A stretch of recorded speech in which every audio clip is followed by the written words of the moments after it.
Hello forks, welcome to the channel. So இன்றைக்கி நம்ம என்ன பார்க்க போகிறோம் அப்படின்னு கேட்டிங்கன்னா, பிட்காயின் ஹால்விங் நடக்க போகுது. அதுக்கு 7 days தான் இருக்குது.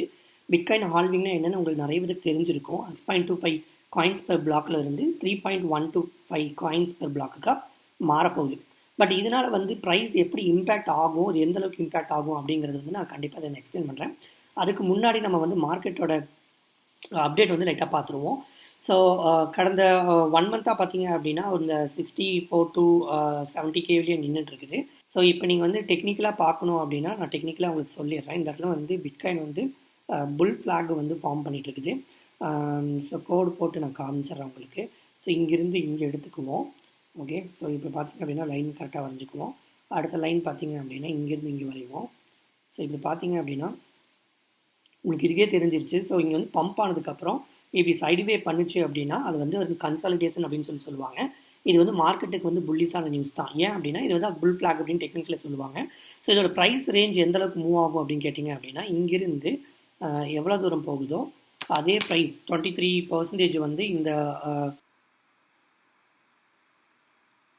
இப்போ பிரேக் அவுட் ஆச்சு அப்படின்னா அப் டு 85 வரைக்கும் சடனாக மூவ் ஆயிரும். ஒரு கால் இது ஆகலை அப்படின்னா என்ன மாதிரி ப்ளே ஆகும் அப்படின்னு கேட்டிங்கன்னா இங்கிருந்து இங்கே மறுபடியும் கீழே ரீட்ரெஸ்ட் பண்ணிவிட்டு அதுக்கப்புறம் பார்த்தீங்க அப்படின்னா இங்கேருந்து மறுபடியும் இப்படி போகலாம். ஸோ அதுக்கப்புறம் பார்த்தீங்க அப்படின்னா இங்கே போகலாம், ரீட்ரெஸ்ட் பண்ணிட்டு அப்புறம் இங்கேருந்து மறுபடியும் மேலே போகலாம். ஸோ இது ஒன் ப்ளே அவுட். ஓகேங்களா? சப்போஸ் ஒரு கால் கீழே பிரேக் அவுட் பண்ணுது அப்படின்னா மறுபடியும் இங்கேருந்து இங்கே ரீடெஸ்ட் பண்ணிவிட்டு அதுக்கப்புறம் இங்கே கீழே லைட்டாக 59K வரைக்கும் போயிட்டு மறுபடியும் இங்கே பார்த்தீங்க அப்படின்னா கொஞ்சம் ஒரு 2 months, நாட் 2 months, ஒரு 2 weeks சடனாக இது பண்ணிவிட்டு சைட்வே பண்ணிவிட்டு உங்களுக்கு இந்த மாதிரி பண்ணிவிட்டு இங்கேருந்து மறுபடியும் மேலே போகலாம். இது 2 தான் இப்போதைக்கு என்னோடய சீனாரியோ. ஆல்ரெடி நான் டெலகிராம் சேனலில் இது இங்கே பீக்கப் பண்ணும்போதே நான் சொல்லிட்டேன். ரொம்பவே குட் சப்போர்ட்டாக இருக்கும் அப்படிங்கிறது நான் டெலகிராம் சேனல்லையும் சொல்லிட்டேன். நீங்கள் டெலகிராம் சேனலில் ஜாயின் பண்ணாங்க இருந்தால் ஜாயின் பண்ணிக்கோங்க. அதாவது நம்ம தொடர்ந்து டெலகிராம் சேனலில் பார்த்தீங்க அப்படின்னா நம்ம தொடர்ந்து கொடுத்துட்டே வந்துட்டு தான் இருக்கிறோம். இங்கே பார்த்தீங்க அப்படின்னா கீழே லோவில் இருந்து எல்லாமே எக்ஸ்பிளைன் பண்ணிட்டு வந்துகிட்டே தான் இருக்கோம். ஸோ அப்படி இருக்கும்போது இப்போ ஒர்ஸ்ட் கேஸ் சினாரியோ $52K அப்படின்னு சொல்லி கொடுத்துருப்பேன். அது ஒர்ஸ்ட் சினாரியோ தான். ஸோ மோஸ்ட்லி பார்த்தீங்க அப்படின்னா அங்கே போகிறதுக்கு வாய்ப்பு இல்லை. ஸோ இப்போ அடுத்தது ஹால்விங் பற்றி போயிடுவோம். அதாவது பிட்காயின் பிளாக் ரிவார்ட்ஸ் ஹால்விங் பற்றி நம்ம பார்ப்போம். அதுக்கு 7 days தான் இருக்குது. 7 days 24 hours தான் இருக்குது. இது பார்த்திங்கன்னா very huge event for bitcoin அப்படின்னு சொல்லலாம். இது மோஸ்ட்லி எல்லாத்துக்கும் தெரிஞ்சிருக்கும். நான் ஓவர்வியூ உங்களுக்கு சொல்லிடுறேன். ஃபஸ்ட்டு பிளாக் ஹால்விங் ஈவெண்ட்னா அப்படிங்கிறது என்னென்னா கொடுக்குற ரிவார்ட்ஸ் மைனஸ்க்கு ரிவார்ட்ஸ் இப்படி கிடைக்கும். அந்த ரிவார்ட்ஸ் கம்மி பண்ணிகிட்டே வர்றது தான் ஹால்விங். அதாவது கம்மி பண்ணுறது, 2ஆக கட் பண்ணுறது அப்படிங்குவாங்க பிட்காயின். அதாவது ஹால்விங், ஆல்வினிங் அப்படின்னு சொல்லலாம். ஓகேங்களா? ஃபஸ்ட்டாக 2009 50 பிட்காயின் ரிவார்ட்ஸாக மைனஸ்க்கு கொடுத்துட்டு இருந்தாங்க ஒரு பிளாக்குக்கு. நல்லா நோட் பண்ணிக்கோங்க, ஒரு பிளாக். ஸோ அப்போ எவ்வளோ பிளாக் இருக்குன்னா 2,10,000 பிளாக்ஸ் வந்துருச்சு அப்படின்னா அதை அடுத்த கட்டுக்கு கொண்டு போயிடுவாங்க. ஸோ நிறைய பேர் 4 yearsக்கு ஒன்ஸ் இந்த ஹால்விங் நடக்குதுன்னு நினைக்கிறாங்க. தப்பு. 2,10,000 பிளாக் கிரியேட் ஆயிடுச்சு. ஒன் இயர்லேயே 2,10,000 பிளாக் வந்துருச்சு அப்படின்னா அடுத்த ஹால்விங் நடந்துடும். ஆனால் இங்கே சத்தோசி எப்படி டிஃபைன் பண்ணியிருப்பார் அப்படின்னு கேட்டிங்கன்னா ஒரு பிளாக் அப்படிங்கிறது கரெக்டாக 9 to 10 minutes தான் கிடைக்கிற மாதிரி கரெக்டாக அந்த அல்காரிதம் எழுதியிருப்பார். அப்போ 10 minutes into 2,10,000 போட்டிங்க அப்படின்னா கரெக்டாக பார்த்தீங்க அப்படின்னா 4 years வரும். ஸோ அப்போ என்ன அர்த்தம் அப்படின்னா ஒரு பிளாக்குக்கு 10 minutes, 2,10,000 பிளாக்கு நீங்கள் இது பண்ணணும் அப்படின்னா கண்டிப்பாக 4 years டைம் பீரியட்ஸில் தான் அடுத்த ஹால்விங்கை கொண்டு வர முடியும் அப்படிங்கிற மாதிரி தான் வச்சுருப்பார். ஸோ அப்போ அந்த 4 அது இப்படியும் சொல்லலாம் 4 yearsக்கு ஒன்ஸ் தான் ஹால்விங் வரும். ஆனால் அது டைமை பொறுத்து கிடையாது, பிளாக்ஸை பொறுத்து. ஸோ ஃபஸ்ட்டாக 50 blocks கைஸ். அப்போ என்ன அர்த்தம்னா ஒரு மைனர் நார்மலாக ஒரு லேப்டாப், டீசெண்டான லேப்டாப் வச்சு மைன் பண்ணியிருந்தா 10 minutesக்கு நீங்கள் 50 பிட்காயினை மைன் பண்ணியிருக்க முடியும். அப்படின்னா நீங்கள் யோசிச்சு பாருங்கள். நீங்கள் அப்போ மைனஸ்லாம் பார்த்தீங்கன்னா ஒரு 50 to 100 பேர் தான் இருந்திருப்பாங்க. 2012, 16, 20 பண்ணியிருந்தாலும். பட் இங்கே 2024 பார்த்தீங்க அப்படின்னா இப்போ 7 days ஹால்விங் நடக்கிறது. 6.25 பிட்காயின் 3.125 பிட்காயின் நடந்துடும். அப்போ நான் ஒரு பிளாக் 10 minutesல பண்ணால் எனக்கு 3 பிட்காயின் கிடச்சிருமா அப்படின்னா கிடைக்கும். ஆனால் இங்கே ஒரு பிரச்சனை, காம்படிஷன் பார்த்தீங்க அப்படின்னா 2009 ரொம்ப கம்மியாக இருந்தாங்க. இப்போ பார்த்தீங்க அப்படின்னா $billions இன்வெஸ்ட் பண்ணி மைனிங்கே பண்ணக்கூடிய இன்ஸ்டியூஷன்ஸில் உள்ளே வந்துட்டாங்க. அப்போ இது எப்படி நடக்கும் அப்படின்னா ஒரு பிளாக்குக்கு 3.125 பிட்காயின் கிடைக்குது அப்படின்னா ஆனால் அந்த இடத்துல 100 to 1000 மைனர்ஸ் இருப்பாங்க. அதாவது நான் சொல்லக்கூடியது ரொம்ப ரிக்ஸ் எல்லாம் வச்சு ரொம்ப பவர் கொடுத்துட்ருப்பாங்க. அப்போ அதிக பவர் யார் கொடுக்குறாங்களோ அவங்களுக்கு 2.53 பிட்காயினாக போயிடும்.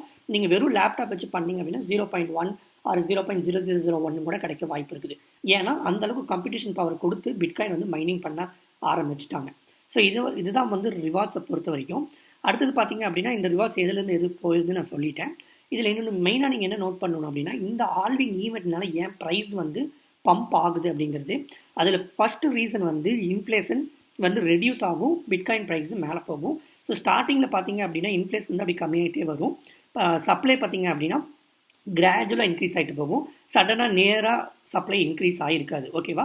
ஸோ இங்கே பார்த்தீங்கன்னா 2009 2013 அதாவது கிட்டத்தட்ட 4-5 இயர்ஸில் பார்த்தீங்க அப்படின்னா 50% சப்ளைக்கு வந்து பார்த்தீங்க அப்படின்னா இன்ஃப்ளேஷன் 50%. இந்த பாயிண்ட் தானே, இந்த பாயிண்ட் வச்சுக்கோங்க. 50% இன்ஃப்ளேஷன் வந்து ரெடியூஸ் ஆகிருக்கும்.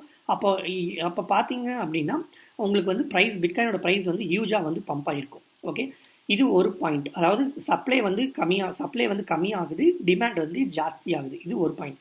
செகண்ட் பாயிண்ட் என்ன பார்த்தீங்க அப்படின்னா மைனஸோட வந்து டிஃபிகல்ட்டி வந்து ரொம்ப வந்து இன்க்ரீஸ் ஆகும். இங்கே என்ன சொல்லியிருப்பாங்கன்னா mining costs are set to double by the end of the month after the halving. அப்போது மைனஸ்க்கு வந்து ரொம்ப வந்து டிஃபிகல்ட்டிஸ் இன்க்ரீஸ் ஆகிடும். ஏன் அப்படின்னா இப்போ நான் ஒன் டே வந்து இந்த கான்செப்ட் விட்டுருங்க, பிளாக் கான்செப்ட். ஒன் டே வந்து நான் பிட்காயின் மைன் பண்ணுறேன், ஒரு பிட்காயின் மைன் பண்ணுறேன். ஆனால் இதை வந்து ஹாஃபாக கொடுத்துட்டாங்க. ஒன் டேக்கு வந்து ஒரு பிட்காயின் இல்லை 0.5 பிட்காயின் தான் அப்படின்னா அப்போ எனக்கு 1 பிட்காயின் கிடச்ச இடத்துல 0.5 தான் கிடைக்கும். அப்போ எனக்கு 1 பிட்காயினுக்கு வேணும்னா என்ன பண்ணணும், 2 days வந்து நான் வந்து மைண்ட் பண்ணணும். அப்போ என்னோட காஸ்ட் வந்து ஒரு நாளுக்கு கொடுக்க வேண்டிய காஸ்ட்டு 2 daysக்கு கொடுக்கணும். அப்போ அப்படியே டபுள் ஆயிடுது. அதுதான் அந்த இடத்துல சொல்லியிருப்பாங்க. ஸோ இதனால் என்ன பண்ணுறாங்க அப்படின்னா அந்த மைனஸ் வந்து பார்த்திங்க அப்படின்னா நம்மளே மாதிரி 1 crore 2 crore வச்சு பண்ணுறவங்களாம் இருக்க மாட்டாங்க. மில்லியன் பில்லியன் டாலர்ஸ் கொடுத்து மைன் பண்ணுறவங்களாம் இருக்காங்க. அவங்க என்ன பண்ணுவாங்க அப்படின்னா மெயின் ஸ்ட்ரீமுக்கு வந்து இந்த நியூஸை வந்து கொண்டு வருவாங்க. லாஸ்ட் டைம் பார்த்தீங்க அப்படின்னா டெஸ்லாவுமே வந்து பார்த்தீங்க அப்படின்னா பிட்காயின் மைனிங்க்கு முயற்சி செஞ்சாங்க. பட் பிட்காயின் வந்து ஃபாசில் ஃபியூலுங்கிறதுனால அது டெஸ்லாவோட கம்பெனியோட பாலிசிக்கு வந்து அகெயின்ஸ்டாக இருக்கிறதுனால, அதாவது க்ரீன் எனர்ஜி தான் இருக்கணும் அப்படிங்கிறதுனால இது க்ரீன் எனர்ஜி இல்லை அப்படிங்கிறதுனால என்ன பண்ணாங்க அப்படின்னா மைனிங் ஸ்டாப் பண்ணிவிட்டு பிட்காயினில் இன்வெஸ்ட் பண்ணிட்டு போயிட்டாங்க. பட் ஆனால் அந்த இடத்துல அவங்க வந்து ப்ரொமோட் பண்ண பார்த்தாங்க, விச் மீன்ஸ் நியூ ரீட்டெயிலர்ஸ் வந்து கொண்டு வர பார்த்தாங்க. ஸோ இந்த மாதிரி மைனஸ் என்ன பண்ணுவாங்க அப்படின்னு கேட்டிங்க அப்படின்னா அவங்களுக்கு வந்து டிஃபிகல்ட்டிஸ் இன்க்ரீஸ் ஆனதுனால ஹை ப்ரைஸ் தேவைப்படுது. கண்டிப்பாக வந்து அதிக ப்ரைஸ்க்கு தான் செல் பண்ண பார்க்கணும். அப்படி பண்ணால் தான் அவங்களுக்கு ப்ராஃபிட் கிடைக்கும். ஸோ அவங்களுக்கு வந்து மைனிங் டிஃபிகல்ட்டிஸ் டபுள் ஆகுறதுனால அப்போ ப்ரைஸும் டபுள் ஆகணும் அப்படிங்கிறது தான் வந்து இங்கே வந்து ஒரு பேசிக் கான்செப்டே. அப்போது மைனஸ் வந்து என்ன பண்ண ஆரம்பிச்சிருவாங்க, இந்த ஹால்விங் நடக்க ஆரம்பிச்சதுக்கப்புறம் மெயின் ஸ்ட்ரீமுக்கு வந்து நியூஸ் பண்ண ஆரம்பிச்சிருவாங்க. அதாவது மெயின் ஸ்ட்ரீமில் போய் டைரெக்டாக நியூஸ் கொடுக்க போகிறது கிடையாது. அவங்க வந்து கொஞ்சம் மணி ஸ்பெண்ட் பண்ணி மார்க்கெட்டில் வந்து பார்த்திங்க அப்படின்னா பிட்காயின் டபுள் ஆக போகுதுன்னு சொல்லி நல்லா வந்து கூவி விற்பாங்க. ஸோ அப்படி என்ன ஆகிடும் அப்படின்னு பார்த்திங்க அப்படின்னா எக்ஸாம்பிளுக்கு நான் டெஸ்ட்லாம் சொன்னால அந்த மாதிரி நிறைய மைனஸ் வந்து பண்ண ஆரம்பிக்க போகும்போது ரீட்டைலர்ஸ்க்கு வந்து நியூஸ் வந்து வர ஆரம்பிச்சிடும். நீங்கள் வேணால் நல்லா நோட் பண்ணி பாருங்கள். நெக்ஸ்ட் 6 monthsக்கு பார்த்திங்க அப்படின்னா பிட்காயின் டபுள் ஆகும். எதுக்கு டபுள் ஆகும்னே சொல்ல மாட்டாங்க, ஆனால் டபுள் ஆகும் ட்ரிபிள் ஆகும் 200K போக போகுது அப்படின்னு சொல்லுவாங்க.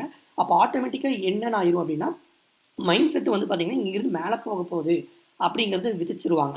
ஸோ அப்படி விதைக்கிறதுனால மைனஸ்க்கு வந்து அந்த காஸ்ட் வந்து மேலே ப்ரைஸ் ஹியூஜாக போகும்போது விற்றுட்டு ப்ராஃபிட் எடுத்துகிட்டு வந்துடுவாங்க. இதுதான் வந்து ஒவ்வொரு ஹால்விங்கும் நடந்துட்டு இருக்குது. ஸோ இப்போ இங்கே பார்த்தீங்க அப்படின்னா ஒவ்வொரு ஹால்விங் வந்து பார்த்திங்க அப்படின்னா ப்ரைஸ் மேலே போயிருக்கும். ஸோ இதுதான் வந்து இந்த ப்ரைஸ் மேலே போகும்போது அவங்களோட அந்த மைனஸோட டிஃபிகல்ட்டி பார்த்திங்க அப்படின்னா இன்க்ரீஸ் ஆகிருக்கும்.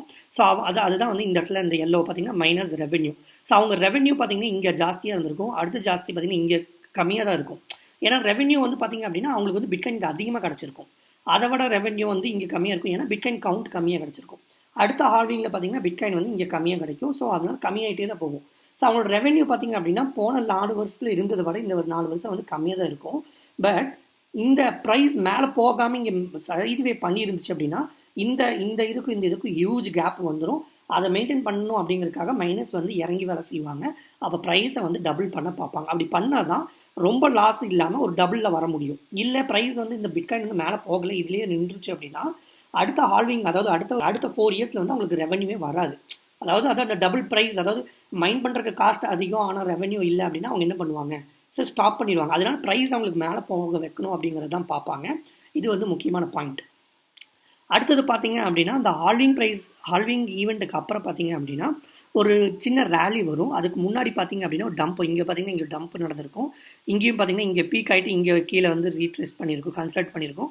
அதுக்கப்புறம் தான் வந்து மேலே பம்ப் ஆகிருக்கும். ஒவ்வொரு ஈவெண்ட் அப்பவும் இது நடக்குது. ஸோ இந்த ஈவெண்ட்டில் வந்து ஒரு வித்தியாசமாக நடக்குது. என்ன ஆகுது அப்படின்னா வாட்டர் ப்ளூவில் இருக்கிறது பார்த்திங்க அப்படின்னா பம்ப் ஆகிருச்சு, ஆக்சுவலாக டம்ப் ஆகாமல். ஸோ இந்த ரெட் ஜோன் வந்து பார்த்திங்க அப்படின்னா ஹால்விங்க்கு அப்புறம் வருது, ஆனால் இங்கே மேலே பம்ப் தான் ஆகும் அப்படிங்கிறது சொல்லியிருப்பாங்க. ஸோ இதனால் இதை வச்சு நம்ம வந்து ப்ரைஸ் ஈவெண்ட்டை நம்ம இப்போ செக் பண்ணுவோம். ஸோ இந்த பர்டிகுலர் சைக்கிள் ஈவெண்ட்டில் எவ்வளோ ப்ரைஸ் வந்து மேலே போகிறதுக்கு வாய்ப்பு இருக்குது அப்படிங்கிறதுக்கு இன்னொன்று சொல்கிறேன். ஆக்சுவலாக வந்து பிட்காயின் வந்து சப்ளை வந்து லீனியராக இருக்குது அப்படிங்கிறதுனால ஃபிப்னோசி சீரியஸ் வந்து ஈஸியாக வந்து ரொம்பவுமே வந்து ப்ளே அவுட் பண்ணும். அதாவது அது எப்படி நான் உங்களுக்கு காட்டுறேன். இப்போ நீங்கள் பார்த்தீங்க அப்படின்னா நம்ம வந்து அடுத்த சைக்கிளுக்கு போய்க்குவோம், ப்ரீவியஸ் சைக்கிளுக்கு போய்க்குவோம். ஸோ நான் ஆட்டோ ஃபிட் வைக்கிறேன். ஸோ இப்போ பார்த்தீங்க அப்படின்னா என்னோட ப்ரீவியஸ் சைக்கிள் 2014 நான் எடுக்கிறேன். ஸோ இங்கே பார்த்தீங்க அப்படின்னா இந்த 14 நான் கீழே வந்து இதுக்கு வைக்கிறேன். ஓகே, ஸோ இப்போ பார்த்தீங்க அப்படின்னா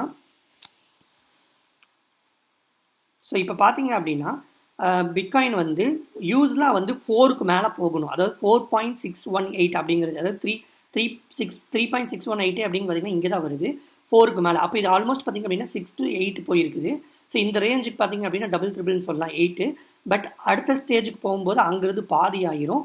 ஸோ அப்போ இங்கேருந்து 18 கணக்கு வச்சுக்கிட்டிங்கன்னா இது பாதி ஆகும்போது 4 தான் வந்திருக்கும். ஓகே, அப்போ 4.618 ஆர் 3.618 அந்த ரேஞ்சுக்கு தான் வந்திருக்கும். ஸோ நான் இங்கே பார்த்திங்க அப்படின்னா மறுபடியும் மேலே டாப்பில் இருந்து பாட்டமுக்கு வந்து பார்த்திங்க அப்படின்னா ஃபிப் சார்ட் நான் போடுறேன். ஸோ அதை வச்சு பார்க்கும்போது அடுத்த சைக்கிளோட டாப் வந்து நமக்கு ஈஸியாக இங்கே தெரியும். ஸோ இங்கே பார்த்திங்க அப்படின்னா ஆல்மோஸ்ட் வந்து பார்த்திங்க அப்படின்னா 3.618 தான் வந்து கரெக்டாக டச் ஆகிருக்கு. இது வந்து 3.618. ஸோ இங்கே பார்த்திங்க அப்படின்னா உங்களுக்கு நல்லாவே தெரியும். இங்கே பார்த்திங்கன்னா 3.618 அதில் தான் வந்து டாப் வந்து ப்ளே அவுட் ஆகிருக்கும். ஸோ அப்போ 3.618 டபுள் பண்ணிங்கன்னா 6. இங்கே பார்த்திங்க அப்படின்னா ஜாஸ்தியாக இருந்திருக்கும் ப்ரீவியஸ் சைக்கிளில். இங்கேருந்து 6 வந்திருக்கும் 3. அப்போ அந்த 3.618 அப்படிங்கிறது நெக்ஸ்ட் சைக்கிளில் பார்த்திங்க அப்படின்னா எனக்கு தெரிஞ்சு 1.682, அதாவது 1.5 அப்படின்னு சொல்லாமல் 3ல் பாதி. அப்போ 1.68 to 2.68 அப்படிங்கிற ஜோனை தான் வந்து டெக்னிக்கலாக நான் சொல்ல வர்றது. ஸோ இந்த பீக்கில் இருந்து நம்ம போட்டோம் அப்படின்னா இந்த பீக்கில் இருந்து நான் போடுறேன். இப்போ வந்து ஜூம் அவுட் பண்ணி பார்ப்போம். ஸோ நான் சொன்ன மாதிரி போன சைக்கிளில் வந்து பார்த்திங்க அப்படின்னா 3.618 எக்ஸாக்டாக ப்ளே பண்ணிருந்துச்சு அப்படின்னு கேட்டிங்க சொன்னல. ஸோ இது வந்து சப்ளை வந்து லீனியராக இருக்கிறதுக்கு மட்டும்தான் இது கரெக்டாக ஒர்க் அவுட் ஆகும். இதே இது நான் போன சைக்கிளில் வந்து எத்திரியம் கிளாசிக் நான் இதுதான் பண்ணி பார்த்தேன். 40,000 வந்துருந்துச்சு. ஆனால் 40,000 நானும் பிலீவ் பண்ணேன்.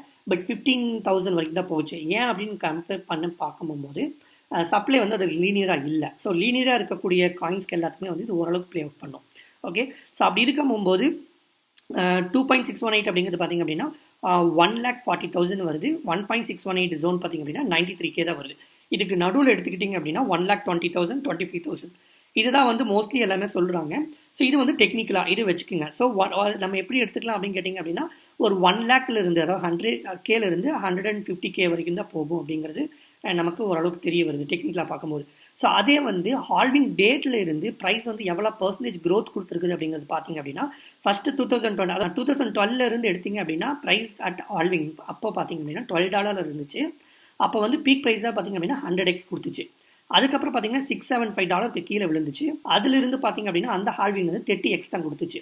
அதுக்கப்புறம் 2020 ஹால்விங் அப்போது ப்ரைஸ் பார்த்தீங்கன்னா $20K இருந்து $8K கீழே விழுந்துருந்துச்சு. அப்போ $8K அப்போ ஹால்விங் இருக்க போகும்போது அதில் இருந்து பீக் ப்ரைஸ் பார்த்தீங்க அப்படின்னா $68K போச்சு. அப்போது அது பார்த்தீங்க அப்படின்னா இதுலேருந்து 8x. ஸோ இது ஆவரேஜாக நீங்கள் பார்த்தீங்க அப்படின்னா 100 3 டிவைட் பண்ணிங்கன்னா 30 கிடைக்கும். நான் ஒரு தோராயமாக தான் சொல்கிறேன். எக்ஸாக்ட் நம்ம பண்ணோம்னா 30லேருந்து 3 பண்ணிங்க அப்படின்னா 8.9 வரும். ஓகேங்களா, 10 வரும் ஆக்சுவலாக. பட் ஆவரேஜாக 18 வச்சுக்கோங்க. அப்போது 10 வந்திருக்கணும், பட் 8 தான் வந்திருக்கு. அப்போது 8 மறுபடியும் டிவைட் பை 3 போடுங்க, என்ன வரும்? ஸோ 2. தான் வரும். ஓகேங்களா, 3 வராது, ஏன்னா 9 போயிடும். 2. வரும். அப்போ நம்ம 2xன்னு எடுத்துட்டோம் அப்படின்னா ஹால்விங்கில் இப்போ ப்ரைஸ் இருக்கிறது வந்து 70K. 70Kக்கு வந்து நீங்கள் 2xன்னு போட்டிங்க அப்படின்னா 1.4K. அதை தான் நான் இங்கே சொல்ல வந்தேன். சாரி, $150K அப்படிங்கிறது தான் வந்து பிட்காயினோட பீக்காக இருக்க போகுது. பட் இது வந்து டெக்னிக்கலாக ஒரு ப்ரீவியஸ் சைக்கிளோடைய ஹிஸ்டாரிக்கல் டேட்டாவை வச்சு சொல்லும் போது இந்த ப்ரைஸ் ப்ரெடிக்ஷன் நம்மளால் சொல்ல முடியும். ஆனால் இப்போ நடந்துட்டு இருக்கிறது பார்த்தீங்க அப்படின்னா இந்த பர்டிகுலர் கரண்ட் சைக்கிளில் வந்து ETF தான் வந்து ரோல் ப்ளே பண்ணுது. அந்த ETF வந்ததுனால யூஸ்வலாக வந்து ஹால்விங்க்கு அப்புறம் தான் வந்து பிட்காயினோட ப்ரைஸ் மூமெண்ட் பார்த்தீங்க அப்படின்னா ப்ரீவியஸ் ஆல் டைம் ஹையை டச் பண்ணும். பட் இந்த சைக்கிளில் இங்கே பார்த்தீங்க அப்படின்னா ஹால்விங்க்கு அப்புறம் பிரேக் அவுட் கன்சாலிடேஷன் சொல்லி இதுதான் வந்து பீக்கு. அந்த பீக்கு வந்து இங்கிருந்து மேலே போகும். ஸோ இந்த 2018 பீக் இங்கே, அந்த பீக்குக்கு வரக்கு முன்னாடியே போஸ்ட் ஹால்விங் நடந்துடும். அதாவது போஸ்ட் ஹால்விங் ஷாப் இந்த இடத்துல ஹால்விங் நடந்திருக்கும். ஓகேங்களா கைஸ், ஸோ இந்த இடத்துல 2020 மேலே நடந்துச்சு. அதுக்கப்புறம் கொஞ்சம் சாப் பண்ணி அதுக்கப்புறம் தான் வந்து இந்த ப்ரீவியஸோட டாப்பே வந்து டச் பண்ணும். அங்கே கன்சாலிடேட் பண்ணிட்டு தான் வந்து அடுத்த பீக்குக்கே போகும். பட் இந்த பர்டிகுலர் கரண்ட் சைக்கிளில் பார்த்தீங்க அப்படின்னா இனிமே வந்து பார்த்தீங்க அப்படின்னா ஹால்விங்கே நடக்கலை. அதுக்குள்ளே ப்ரீ பிரேக் அவுட் கன்சலாடேட் வந்துருச்சு அப்படின்னா இது பீக்கோட டச் பண்ணிவிட்டு இங்கே கன்சலாடேட் பண்ணுது. ஸோ ஹால்விங் வந்து இது வந்து ஒரு ஹியூஜ் நியூஸ் அப்படிங்கிறனால ETF ப்ளஸ் ஹால்விங் அப்படிங்கும்போது இது வந்து டக்குன்னு சட்டுன்னு வந்து மேலே போயிடும் அப்படிங்கிறது சொல்கிறாங்க. அது லெஃப்ட் ஷிஃப்டட் சைக்கிள் அப்படின்னு சொல்கிறாங்க. அதாவது ஹியூஜாக வந்து முன்னாடியே வந்து நடக்குது, அதாவது லேட்டாக நடக்காமல் முன்னாடியே நடக்குது அப்படிங்கிறது இந்த இடத்துல பாயிண்ட் வந்து சொல்கிறாங்க. ஸோ இந்த பர்டிகுலர் சினாரியோவில் இன்னொரு ப்ரைஸ் ப்ரெடிக்ஷன் எப்போ நடக்கும் அப்படிங்கிற டைம் பீரியட் வந்து நீங்கள் வந்து முக்கியமாக தெரிஞ்சுக்கணும். அதுக்கு நான் எடுத்திருக்கிற சார்ட் இது தான். ஸோ யூஸில் வந்து ஹால்விங்கோட 500 டேஸ் 1.5 இயர்ஸ்க்கு முன்னாடி பார்த்தீங்க அப்படின்னா பாட்டமாக இருக்கும். அந்த ஹால்விங்லேருந்து 500 டேஸ் அப்புறம் பார்த்தீங்க அப்படின்னா அதோட பீக்காக இருக்கும். ஓகே, ஸோ இங்கே பார்த்தீங்க அப்படின்னா 500 டேஸ்க்கு வந்து பாட்டமாக இருக்கும், 500 டேஸ்க்கு அப்புறம் பார்த்தீங்க அப்படின்னா ஹால்விங்கோட பீக்காக இருக்கும். அப்போ நமக்கு இப்போ ஏப்ரலில் வரதும் போகும்போது எனக்கு தெரிஞ்சு இந்த 365 டேஸ் அதாவது லெஃப்ட் ஷிஃப்டட் சைக்கிளாக இருக்கிறதுனால நீங்கள் 1.5 இயர்ஸாக பண்ணாமல் ஒரு 1 இயர் டார்கெட் வச்சிங்கன்னா ஏப்ரல் டு ஏப்ரல் 2025 ஏப்ரலில் வந்து நமக்கு வந்து பீக்கை வந்து அடையக்கூடிய வாய்ப்பு இருக்குது. அந்த பர்டிகுலர் டைம்லேருந்து நீங்கள் செல் பண்ணிங்க அப்படின்னா த கிரேட் எஸ்கேப் ஜோன் அப்படின்னு நம்ம சொல்லலாம். ஸோ அப்போ நீங்கள் கேட்பீங்க 1 இயர் தான் டைமா, அப்போ வந்து ETF அப்ரூவ் பண்ணதுலேருந்து ரொம்ப ஹியூஜாக போக போகுது, $1 மில்லியன் போகும் அப்படின்னு நிறைய பேர் சொல்கிறாங்க அப்படின்னு நீங்கள் கேட்பீங்க. அதுவும் நான் உங்களுக்கு எக்ஸ்பிளைன் பண்ணுறேன். இப்போ ஆனந்த் ஸ்ரீனிவாசன் வந்து பார்த்தீங்க அப்படின்னா ரீசெண்டாக வந்து இந்தியாவோட இதை பற்றி நம்ம சொல்லியிருப்பாரு. அது என்னன்னு நீங்களே பாருங்கள். இந்தியாவோட market cap of all listed companies 400 ட்ரில்லியனை தாண்டிடுச்சு. ஜூலையில் 300 ட்ரில்லியன் இருந்தது, குயிக்காக இப்போ அது 400 ட்ரில்லியன் ஆகிடுச்சு. ஸோ இந்தியாவில் இருக்கக்கூடிய அத்தனை கம்பெனிஸ் ஸ்டாக் மார்க்கெட்டோட ட்ரில்லியன் எடுத்துக்கிட்டிங்கன்னா 400 ட்ரில்லியனா அப்படின்னு நீங்கள் ஆச்சரியப்பட்டீங்கன்னா எஸ் கைஸ். ஆனால் அங்கே தான் ஒரு ட்விஸ்ட் இருக்குது. கிரிப்டோ வந்து இன்னுமே வந்து 2 ட்ரில்லியனுக்கு ஸ்ட்ரகிள் ஆகிட்டு இருக்குது. பட் இங்கே 400 ட்ரில்லியன் இந்தியா ஸ்டாக் மார்க்கெட் அப்படின்னு கேட்டிங்கன்னா அது என்ன ட்விஸ்ட் அப்படின்னு கேட்டிங்கன்னா 400 ட்ரில்லியன் அப்படிங்கிறது INRல தான் வருது. ஸோ 400 ட்ரில்லியனை வந்து டிவைட் பை 82ல் போட்டிங்கன்னா உங்களுக்கு டாலரில் கிடைக்கும். அரௌண்ட் 4 ட்ரில்லியன் தான் வரும். ஸோ அதுதான் வந்து இங்கே நான் வந்து எடுத்து பார்த்தேன், நியூஸில் எடுத்து பார்த்தேன். அதுக்கப்புறம் தான் எனக்கே தெரிஞ்சுது. யுனைடெட் ஸ்டேட்ஸ் பார்த்திங்க அப்படின்னா ஆல்மோஸ்ட் வந்து 49.6 ட்ரில்லியன் இருக்குது, China 10.8 trillion, Japan 5.4 trillion, India 4.6 trillion. அதாவது total market cap in the dollar. ஓகேங்களா, அதாவது ஜிடிபி இங்கே வரும், ஜிடிபி விட்டுருங்க ஆக்சுவலாக. ஸோ இது வந்து பார்த்திங்க அப்படின்னா total market cap of the கண்ட்ரியோடைய அந்த பர்டிகுலர் ஸ்டாக் மார்க்கெட் கேபிட்டலைசேஷன் அப்படின்னு சொல்லுவாங்க. அதில் இந்தியா பார்த்திங்க அப்படின்னா டாப் 4 இருக்குது. எஸ் கைஸ், இதில் வந்து நான் மெயினாக என்ன சொல்ல வரேன் அப்படின்னு கேட்டிங்க அப்படின்னா இதில் டாப் 100 எடுத்துக்கிட்டிங்க அப்படின்னா கண்டிப்பாக வந்து 100 ட்ரில்லியன் மார்க்கெட் கேப்பு வரும். அப்போ பார்க்கும் போது கிரிப்டோ வந்து பார்த்திங்க அப்படின்னா வெரி வெரி ஏர்லி ஸ்டேஜில் இருக்கும் அப்படிங்கிறது நமக்கு தெரிய வருது. ஸோ நான் எப்படி பார்க்குறேன்னா 100 ட்ரில்லியன் குளோபலில் ஸ்டாக் மார்க்கெட்டில் இருக்கக்கூடிய ஒரு 10% வந்தாவே ஈஸியாக 10 to 15 ட்ரில்லியன் வந்து நம்ம வந்து டச் பண்ணிட முடியும். அது போக மணி வந்து ரொம்ப அதிகமாக பிரிண்ட் பண்ணியிருக்கிறதுனால கண்டிப்பாக வந்து அது ஒரு விஷயமே இல்லை ஈஸியாக டச் பண்ணுறதுக்கு. ஸோ அதே மாதிரி பார்த்திங்க அப்படின்னா கோல்டு நம்ம எடுத்துக்குவோம் எக்ஸாம்பிளுக்கு. ஏன்னா அதுதான் வந்து ETF பற்றி நம்ம தெளிவாக வந்து புரிஞ்சுக்க முடியும்.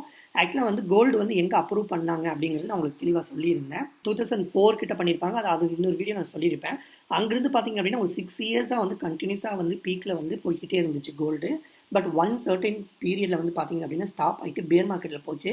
பேர் மார்க்கெட் கிட்டத்தட்ட பார்த்திங்க அப்படின்னா மோர் தென் 5 இயர்ஸ் பேர் மார்க்கெட் போச்சு. இது யாருக்குமே தெரியாது. நீங்கள் இது வீக்லி சார்ட்டில் போட்டிருக்குன்னா உங்களுக்கு தெரியாதுன்னு நினைக்கிறேன். நான் டேட் ரேஞ்ச் எடுத்து பார்க்குறேன். இதுதான் பீக். ஓகேங்களா, ஸோ இந்த பீக்கில் இருந்து நான் வந்து சார்ட் வரைகிறேன். இங்கே பார்த்திங்க அப்படின்னா ஆல்மோஸ்ட் வந்து பாட்டமுக்கு வந்து பார்த்திங்கன்னா 1500 டேஸ் 300ன்னு போட்டிங்கன்னா 5 கிட்டத்தட்ட 5 வருஷம் வந்து பார்த்திங்க அப்படின்னா பாட்டம் எடுத்திருக்குது. அதிலிருந்து சைடுவே டோட்டலாக டவுன் ட்ரெண்டில் இருந்தது பார்த்திங்க அப்படின்னா 2590 days, which means more then 8 years guys. 8 இயர்ஸாக வந்து பேர் மார்க்கெட்டில் இருந்திருக்கு. அப்போ என்ன அர்த்தம் அப்படின்னா இந்த பிட்காயின் ETF அப்ரூவ் பண்ணதுக்கப்புறம் நமக்கு பீக் வந்து 150K-வா 200K-வா இல்லை 1 மில்லியனா நமக்கு சத்தியமாக தெரியாது. ஸோ நம்ம டைம் பீரியடையும் சென்டிமெண்ட்டோ ஃபண்டமெண்டல்ஸ் இதெல்லாம் வச்சு தான் சொல்ல முடியும். ஸோ நீங்கள் வந்து அதுக்கு நீங்கள் ஆனந்த் ஸ்ரீனிவாசனை ஃபாலோ பண்ணிங்கன்னா சத்தியமாக உங்களுக்கு வந்து நீங்கள் பயந்து ஓடிடுவீங்க. அவரை நீங்கள் வந்து கிரிப்டோக்கு ஃபாலோ பண்ணக்கூடாது. நம்ம சேனலில் நீங்கள் வந்து ஃபாலோ பண்ணுங்கள். என்னால் முடிஞ்ச இந்த ஆன்லைன் டேட்டா வந்து நான் தொடர்ந்து கொடுத்துட்டே வருவேன். ஓகே, ஸோ இப்போ நீங்கள் இதுலேருந்து என்ன எடுத்துக்கணும் அப்படின்னா அந்த பர்டிகுலர் 1 இயரில் வந்து இங்கேருந்து பார்த்தீங்க அப்படின்னா இங்கே டம்ப் வந்துச்சுன்னா இதுதான் வந்து பேர் மார்க்கெட்டாக இருக்குமோ அப்படிங்கிறது தான் வந்து என்னோட கணிப்பு. ஸோ இப்போ நான் என்ன சொல்ல வரேன்னா 2026 பேர் மார்க்கெட்டோட ப்ரைஸ் வந்து ஒரு 50% டம்ப் ஆகும். அதுக்கப்புறம் மறுபடியும் ஸ்டார்ட் ஆகிரும். ஸோ இனி கண்டினியூஸாக 2028 to 2000 அதாவது 2030 வரைக்குமே பார்த்திங்கன்னா அதாவது 2030 வரைக்குமே பார்த்திங்க அப்படின்னா பிட்காயின் பம்ப் ஆகும். 2030க்கு மேலே தான் வந்து டம்ப் ஆகும். மேபி 4 இயர்ஸ் 5 இயர்ஸ் 8 இயர்ஸ் மார்க்கெட்டுக்கு கூட போகலாம். Who knows, god only knows, எனக்கு தெரியாது சத்தியமாக. ஆனால் அது டெக் அப்படிங்கிறதுனால இது 6 மந்த்ஸ் நான் ஆல்ரெடி முன்னாடி சொல்லியிருப்பேன். மேனுவலாக வாங்கும் போகும்போது இதுக்கு வந்து 6 to 7 இயர்ஸ் எடுத்திருக்கும். ஓகேங்களா, 2004 எடுத்திங்கன்னா 6 இயர்ஸ், அப்போ 2011 ஆல்மோஸ்ட் 7 இயர்ஸ் எடுத்திருக்கு. பட் கிரிப்டோ வந்து டெக்னாலஜி அப்படிங்கிறதுனால இன்டர்நெட் வேர்ல்டில் இருக்கிறதுனால இது வித்தின் 3 இயர்ஸில் வந்து பார்த்திங்க அப்படின்னா 3x ஈஸியாக பண்ணிடும். அப்போ இப்போ இருந்து பண்ணுச்சு அப்படின்னா $150 to $200K வந்து டச் பண்ணுறதுக்கு அதிகபட்ச வாய்ப்பு இருக்குது. ஸோ இந்த பர்டிகுலர் ஈவெண்ட், ஹால்விங் ஈவெண்ட்டையும் இந்த பர்டிகுலர் புல் ரன்னையும் நீங்கள் வந்து மிஸ் பண்ணிடாதீங்க அப்படிங்கிறது தான் நான் இந்த இடத்துல சொல்ல வரேன். இந்த மாதிரி ஆன்சைன் டேட்டாவை தான் வந்து நான் அதிகமாக வந்து ஃபோக்கஸ் பண்ண போகிறேன். ஏன் அப்படின்னா நம்ம ஆல்ரெடி வந்து காயின்ஸ் லிஸ்ட்டை வந்து நம்ம டெலகிராம்லேயே கொடுத்துட்டோம். அதே மாதிரி நான் கொடுக்குறதுக்கு முன்னாடியே வந்து நிறைய பேர் நீங்கள் யூடியூப்பு, டெலகிராம், ட்விட்டர்லாம் பார்த்தீங்கன்னா ஃபாலோ பண்ணி ஈஸியாக வந்து நீங்கள் வந்து ஆல்ஸை பிக் பண்ணிக்கிறீங்க. பட் ஆன்சைன் டேட்டா தெரியாமல் நீங்கள் வந்து ஆல்ஸில் காலை விட்டீங்க அப்படின்னா புல் மார்க்கெட்டில் வந்து நம்பர் ஆஃப் ஃபேக் ப்ராஜெக்ட்ஸ் வந்து வரும். அதாவது வந்து ரெக்புல் ப்ராஜெக்ட்ஸ் நிறைய வரும். எக்ஸாம்பிள் டெரா லூனா, அவங்களாம் வந்து ஹியூஜாக வந்து நம்பக்கூடிய ஒரு பர்டிகுலர் ப்ராஜெக்ட், ஆனால் அவங்களே வந்து காலவாரி விட்டு போயிட்டாங்க. ஸோ அப்படி இருக்கும்போது நம்பர் ஆஃப் ப்ராஜெக்ட்ஸ் வந்து இது நெட்டென்சார்லாம் பற்றி கேட்குறீங்க. பிட்டென்சார், நெட்டென்சார் இதெல்லாம் காப்பி மாதிரியே இல்லைங்களா உங்களுக்கு? ஸோ நெட்டென்சார் மேபி நல்லா ப்ராஜெக்டாக இருக்கலாம். பட் எதுக்கு வந்து ஒரு பிட்டென்சாரை பற்றி காப்பி பண்ணிட்டு பிட்காயின் வச்சுட்டு நான் வந்து கிட்காயின் வச்சேன்னா அப்படின்னா நீங்கள் அதையும் ஃபாலோ பண்ணிட்டு போகிறீங்க. ஸோ ஒருத்தர் ஆல்ரெடி ஒருத்தனை ஃபாலோ பண்ணிட்டே வர மாதிரி ப்ராஜெக்ட்லாம் வந்து கண்டிப்பாக ரக்ஃபுல்லாக இருக்கிறதுக்கு அதிகபட்ச வாய்ப்பு இருக்குது. அதெல்லாம் நீங்கள் வந்து தயவு செஞ்சு பாருங்கள். சும்மா வந்து பிட்காயின் வந்து ஹால்விங் நடக்குது, பிட்காயின் மேலே போகுது அப்படிங்கிறதுக்காக ஆல்ஸில் போய் பண்ணாதீங்க. ஸோ இப்போ நான் என்ன சொல்ல வரேன் அப்படின்னா ஆன்சைன் டேட்டா வந்து ரொம்ப ரொம்ப இம்பார்ட்டண்ட். நீங்கள் டெலகிராமில் வந்து ஜாயின் பண்ணிக்கிங்க. அங்கே வந்து உங்களுக்கு காயின் லிஸ்ட் ஆகட்டும், இல்லை நம்ம மெம்பர்ஸ் பேசும்போது உங்களுக்கு ஆல்ஸோட நாலேஜ் கிடச்சிரும். ஆனால் ஆன்சைன் டேட்டா அப்படிங்கிறது வந்து உங்களுக்கு ஈஸியாக தெரியாது. இந்த மாதிரி பர்டிகுலர் ஈவெண்ட்ஸ் ஃபண்டமெண்டல்ஸில் தெரிஞ்சால் வந்துட்டு தான் வந்து உங்களால் வந்து ஆன்சைன் டேட்டா கிராக் பண்ண முடியும். ஸோ இந்த இயரில் நெக்ஸ்ட் இயர், அதாவது இந்த புல் ரன்னாக இருக்கிறதுனால நான் கொஞ்சம் ஆன்சைன் டேட்டாவுக்கு வந்து நான் ஃபோக்கஸ் பண்ண போகிறேன். ஸோ இந்த வீடியோவில் வந்து ஹால்விங் ரிவார்ட்ஸ் பற்றியும் நம்ம பார்த்தோம். ஹால்விங் வந்து 2,10,000 பிளாக்குக்கு ஒன்ஸ் தான் நடக்குது. 4 இயர்ஸ் டைம் பீரியட் நடக்குது. மைனஸ் டிஃபிகல்ட்டி, அதனால் எப்படி ப்ரைஸ் இம்பேக்ட் ஆகும், ஏன் இன்க்ரீஸ் ஆகுது, ப்ளஸ் ETF பற்றி பார்த்தோம். லாங் டைம் கோல் பற்றியும் பார்த்தோம். பேர் மார்க்கெட்டோ இல்லை புல் மார்க்கெட்னால் எந்த மாதிரி ப்ரைஸ் போக போகுது அப்படிங்கிறத பற்றியும் ஓரளவுக்கு அனலைஸ் பண்ணோம். ஸோ இந்த பர்டிகுலர் வீடியோ உங்களுக்கு கண்டிப்பாக பிடிச்சிருக்குன்னு நான் நம்புகிறேன். நீங்கள் சப்ஸ்கிரைப் பண்ணாதவங்க அதை சப்ஸ்கிரைப் பண்ணிக்கோங்க. லைக் பண்ணுங்கள், ஷேர் பண்ணுங்கள், கமெண்ட்ஸ் பண்ணுங்கள். Thank you friends.